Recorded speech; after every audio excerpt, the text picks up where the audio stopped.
An imagination is a terrible thing to waste. Thankfully, George R. R. Martin doesn't waste ours. Fire and Blood, which is Martin's Game of Thrones prequel upon which House of the Dragon is based, leaves a lot to the reader's imagination. And that's by design, as the book is written as a historical document from a perspective of multiple conflicting sources. While a narrative regarding the events that will lead to the Dance of the Dragon eventually emerges, so many of the details in the narrative remain unclear or up for interpretations. The real reasons for why House Targaryen entered into a catastrophic civil war are obscured behind rumors, gossips, and legends, leaving readers to create more satisfying narratives in their own heads. As talented as any writer is, one's imagination can always craft a more intimate, curated portrait of events. That's what makes House of the Dragon such a challenging proposition as an adaptation. As a visual document, the TV series must depict certain moments on screen almost by definition. It has to show something rather than leaving it to the annals of the Westerosi gossip mill. For the most part, House of the Dragon has succeeded in filling in the details. In episode 5, however, it kind of falls short on several occasions. Like episode 2, the only other meh episode of House of the Dragon thus far by my estimation, episode 5 fails to live up to the imaginative potential that its source material provides. We Light the Way puts events on screen that were off screen in Martin's world, and the way it chooses to depict them ends up putting its viewers' imagination to waste. That's not to say that the episode is a shit show or a disaster, it's far from it really. The middle portion of this hour is a perfectly entertaining palace intrigue. It's just frustratingly imperfect and wedges in between two very bad ideas. The opening and closing moments of We Light the Way represents House of the Dragon at its least effective. What the fuck? The episode begins with Daemon Targaryen paying a visit to his estranged wife Rhea Royce in the Vale. This marks our first trip to the Vale in quite some time within the Game of Thrones universe. Outside the oppressive confines of House Irons, the Eyrie, the craggy valley is actually quite lovely, as is Lady Rhea. If the Vale is full of sheepfuckers as Daemon claims it to be, then I would like to see those sheeps. To borrow some old-timey Westerosi terminology, Lady Rhea is quite attractive and comely indeed, which adds a new layer to Daemon's rejection of her. Perhaps it isn't his wife's appearance or demeanor, she seems really sharp and cool that repulses Daemon, so but rather that she is not of his precious blood. Or at least Rhea's introduction would have added a new layer to Daemon if he didn't just go ahead and murder her in cold-blooded immediately. Like, I really wanted to know more about her. There is nothing inherently wrong with Daemon Targaryen killing folks. Lord knows he's done it before and we still love him for it. The issue that I have here is that Daemon is supposed to be the show's most complex character, and this kind of mustache-twirling villainy is far too one-dimensional. Clad in a black hood, armed with some less than inspiring dialogue, and a rock, Daemon looks and acts like a Sith Lord dropped into a fantasy series.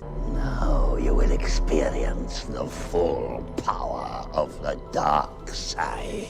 Given the wild ride that Daemon has taken us up until now, I can't imagine the perception what the show is going for. The situation would so easily have been rectified by eliminating the scene entirely, as Martin's Fire and Blood does. In that historical time, Lady Rhea dies in a mysterious haunting accident as she does in this show. Crucially, however, we don't see it happen. It begs the question as to whether Daemon was somehow involved. And begging questions is frequently more satisfying than providing answers. I mean, imagine the perverse thrill if Daemon's first appearance in this episode occurred when he swaggers into the throne room. Moments after viewers learn his wife died in a mysterious circumstances, Daemon Targaryen should be more myth than man, and that kind of entrance is myth-making stuff. Speaking of myths, the other disappointing aspect of this episode is its treatment of Sir Criston Cole and how it clarifies the myth of his role in these historical events. It was not hard to see Sir Criston's shame and disappointment getting into him. A Kingsguard knight taking cranial sexual knowledge of a woman he is sworn to protect is a big sin as there is in the Seven Kingdoms. Sir Criston makes that much clear when he politely asks Queen Alicent to execute him rather than gled and torture him. Sir Criston and Rhaenyra were never going to have a happy ending. That much was clear to us from the moment that the Solid Knight removed his white cloak that one fateful evening. His downfall, however, happens a touch too quickly and is far too intense to be believed. Look, you just can't go around violently murdering guests at weddings. I know there's an ample evidence to the contrary given the bloody history of on-screen weddings on Game of Thrones. Thrones. But those events are exceptions, not the norm. Here, however, one of the king's 7 sworn bodyguards literally punches the groom's best friend to death at a wedding, and the wedding just kind of goes on, and Sir Criston is given leave to go attempt suicide below a weirwood tree. Not to harp on the books once again, though harping is kind of my default state, but in Martin's continuity, Sir Criston kills Sir Joffrey Lonmouth to attorney to celebrate Sir Laenor and Princess Rhaenyra's wedding. Was Sir Joffrey's death accidental, or did Sir Criston Cole have an ill intent upon finding out that his lover's new husband had a male lover of his own? Who the fuck knows, like Daemon turning up after his wife's death? The fun part is getting to ask the question in the first place. Once again, I'm gonna circle back to my main point: imagination rules overall, or at least it should. Ultimately, House of the Dragon opts to pick a side in 2 events that could have been left up for interpretations. The route the show chooses to take is a logical enough one each time. It's just that not making a choice at all would have been the better choice. That's not to say that House of the Dragon needs to leave everything unclear. The middle portion of this episode features many moments that chooses a storytelling lane and ultimately enriches it by doing it so. The best example is undoubtedly Rhaenyra's careful negotiations with her new husband-to-be Laenor. It's apparently an open secret that Laenor Velaryon prefers the company of men to women, and like Marjorie Tyrell before her, Rhaenyra decides that she can work with that. The scenes in which Rhaenyra and Laenor come to an understanding are immensely satisfying, not only because Rhaenyra breaks down the complexity of human sexuality to preferring roast ducks over goose, but because they feature 2 characters properly playing the Game of Thrones. See what I did there? There is a lot at stake here in this union, a fact that Rhaenyra reminds Criston Cole of when he pitifully entreats her to run away with them to Essos. It's therefore quite gratifying to watch both Rhaenyra and Laenor rise up to meet the occasion. Rhaenyra is putting the lessons she learned about power and sex from her uncle to good use in proposing a marriage that can accommodate them both. Laenor is similarly acting as a rational actor and behaving in his best interest in the realms. Even the betrothed's respective families get into the deal-making spirit as Viserys and Corlys Velaryon come to a successional compromise that makes sense to them. Laenor and Rhaenyra's children will bear the surname of their father, in keeping with the Westerosi and the Western Earth's tradition. But when an heir, male or female, ascends to the Iron Throne, they will be known as a Targaryen. Not a bad deal, particularly for one negotiated by an incredibly sick, ill man. Unfortunately though, both these deals are already doomed before they're even consummated. Laenor and Rhaenyra's happy union is doomed because Rhaenyra's engaged in a dangerous emotionally alchemy with Sir Criston. Though she may not be perfectly happy with their current arrangement, Sir Criston cannot be. He sees marrying Rhaenyra as the only way out of the dishonorable hell he's gotten himself into. When she takes away that opportunity, he ruins the wedding night and will surely one day ruin everything else. King Viserys' best laid plans are sure to fail as well, for as progressive a king as he might be, the realm is not nearly as so. It's a fact that Rhaenys, the queen who never was, knows better than either man supposedly seeking to fix the indignities of her own past. The king derives his powers from gods and his word is law. But at the end of the day, when men are asked by their king to try something, they are far more likely to shake their swords at it than accept it. That's why Otto Hightower imparts upon his daughter the importance of backing the right horse before he leaves, preferably the horse with the cock that she gave birth to. House of the Dragon is at its best when viewers can feel the weight of history pressing down upon every moment. It's why most of the various conversations and negotiations in the episode work. It's also why the more literal and kinetic moments don't. When a mere sight of a young woman wearing a green dress is enough to bring an entire wedding to a grinding halt, we don't need Sir Criston Cole crushing some other guy's face in for some good measures. As House of the Dragon continues on, hopefully it will pick up on that lesson and let our imaginations just run free like the books did. So far, we're already in episode 5 of House of the Dragon, and I did promise you guys that I was going to score it, so right now, I'm gonna give this show a solid 8.5 out of 10. Though I do believe it has the potential to be a 10 over 10, and it can get better from here on out, so let's just hope it doesn't go downhill from here. But what about you guys? What do you think about this episode? For me, honestly, I'm a bit mixed about it, but honestly, I am still looking forward to watch this show, so